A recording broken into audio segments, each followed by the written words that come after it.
Kung wala kang tato or isa ka doon sa mga nanghuhusga sa mga taong may tato, skip mo na tong video na to, hindi to para sa'yo. Una sa lahat, bakit ka nagpatato?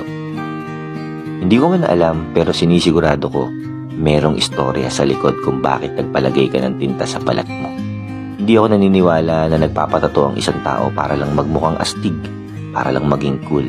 Naniniwala ako na may dahilan kung ba't ka nagpalagay ng tato. Posibleng simbolo ng pag-ibig, simbolo ng mga pagsubok na pinagdaanan mo, simbolo ng pagiging matatag, o kaya naman, simbolo ng pagkabigo. Naranasan mo na rin ba na mahusgahan dahil lang sa may tattoo ka? Yung tipong hindi ka matanggap sa trabaho na kaya mo namang gampanan at maaaring mas magaling ka pa nga dun sa ibang tao, pero hindi ka matanggap-tanggap dahil lang sa tattoo mo.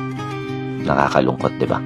At naranasan mo rin ba na hindi ka man lang kinikilala ng isang tao ay inaayawan ka na dahil lang sa merong kang tattoo?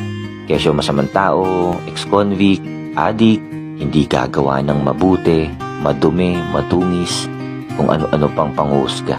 Marami nga dyan, wala ngang tato at malinis ang katawan, kapita-pitada ng reputasyon, nag-aral sa magagandang eskwelahan, pero magnanakaw. At kung sino pa yung sinasabi nila na mukhang hindi gagawa ng mabuti, sila pa pala yung mas totoong concern sa kapwa nila. Nakakalungkot isipin na maraming tao ang mapanghusga base sa nakikita sa panlabas mong anyo.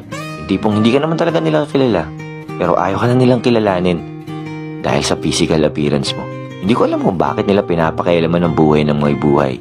Hindi naman nila pera yung ginamit para magpatato. Di ba nila nare-realize na sobrang iksi lang ng buhay para ilaan pa nila yung atensyon nila sa buhay ng ibang tao? Ang tanong, sinong nagkakasala? Yung mga taong may tato na wala namang ginagawa o yung mga taong nanghuhusga base sa nakikita ng kanilang mga mata?